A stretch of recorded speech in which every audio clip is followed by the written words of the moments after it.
আইপিএলে ব্যাটিং সময়ের সঙ্গে অনেক বদলেছে এই কথা প্রায় শোনা যায়। এতটাই শোনা যায় যে মাঝে মধ্যে ব্যাপারটা ঠিক ভালোভাবে বোঝা যায় না। অনেকে মনে করেন পরিবর্তন মানেই শুধু বড় স্কোর বা বেশি বেশি ছক্কা। আসলেই কি তাই? আইপিএল এর শুরু 2008 সালে। সেই মৌসুমে ব্যাটিং ইনিংসকে আলাদা করে 3 ভাগে ভাগ করা যেত: পাওয়ার প্লে, মিডল ওভার ও ডেথ ওভার। তখন পাওয়ার প্লেতে ওভার প্রতি রান রেট ছিল 7.12, অর্থাৎ শুরুটা হতো বেশ রয়েস হয়ে। মিডল ওভারগুলোতে রান আসতো গড়ে 7.52 হারে, অর্থাৎ রানের গতি তখনও খুব একটা বাড়ত না। তবে শেষ 5 ওভারে ছুটত রানের ট্রেন। সেখানে রান আসতো ওভার প্রতি গড়ে 9.42 হারে। রান তোলা ও ঝুঁকি নেওয়া দুটি তোলা থাকতো ইনিংসের শেষ ভাগের জন্য। 2025 সালে এসে এই চিত্র পুরোপুরি বদলে গেছে। রান তোলার জন্য এখন আর শেষ পর্যন্ত অপেক্ষা করা হয় না। গত মৌসুমে পাওয়ার প্লেতে রান এসেছে ওভার প্রতি 9.12 হারে, যা শুরু থেকেই মারমুখী মেজাজেরই প্রমাণ দেয়। মাঝের ওভারগুলোতে রান এসেছে কিছুটা কম, গড়ে 8.60 হারে।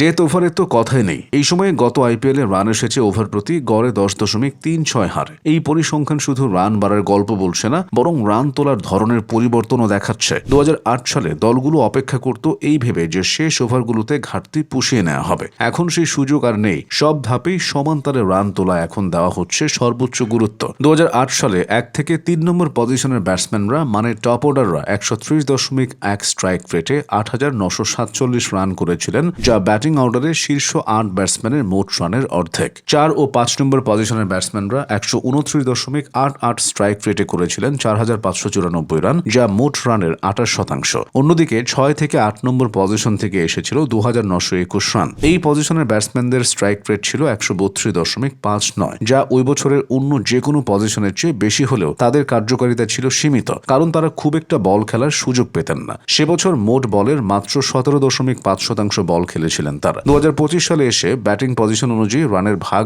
অনেকটা আগের মতোই আছে, তবে সব বিভাগ থেকে রানের পরিমাণ বেড়েছে পাল্লা দিয়ে। শীর্ষ 3 ব্যাটসম্যান 158.53 স্ট্রাইক রেটে করেছেন 13,764 রান। 4 ও 5 নম্বর পজিশনের ব্যাটসম্যানরা 147.59 স্ট্রাইক রেটে যোগ করেছেন 6,577 রান। 6 থেকে 8 নম্বর পজিশনের ব্যাটসম্যানরা 18 ভাগ ধরে রাখলেও 151.51 স্ট্রাইক রেটে করেছেন 4,362 রান। তারা 2008 সালের চেয়ে প্রায় 700 বল বেশি খেলেছেন। ব্যাটিং অর্ডারের শীর্ষ 8 ব্যাটসম্যানের ছক্কা মারার হার 2008 সালের তুলনায় দ্বিগুণেরও বেশি বেড়েছে। এই বিবর্তনের একটি বড় কারণ হলো ইম্প্যাক্ট প্লেয়ার নিয়মের সংযোজন। এর ফলে দলগুলোর ব্যাটিং লাইন আপ 8 নম্বর পর্যন্ত লম্বা হয়েছে। ফলে টপ অর্ডার ব্যাটসম্যানরা ইনিংস ধসে পড়ার ভয় ছাড়াই শুরু থেকে আক্রমণাত্মক হতে পারছেন। 2008 থেকে 22 সাল পর্যন্ত আইপিএলে 200 রানের গণ্ডি পার করার ঘটনা ছিল হাতে গোনা। মাত্র 6.99% ক্ষেত্রে এটি ঘটেছে। এই সময় 1,902টি ইনিংসের মধ্যে মাত্র 133 বার 200 রান দেখা গিয়েছিল, কিন্তু এরপর থেকে এই চিত্র দ্রুত বদলে গেছে।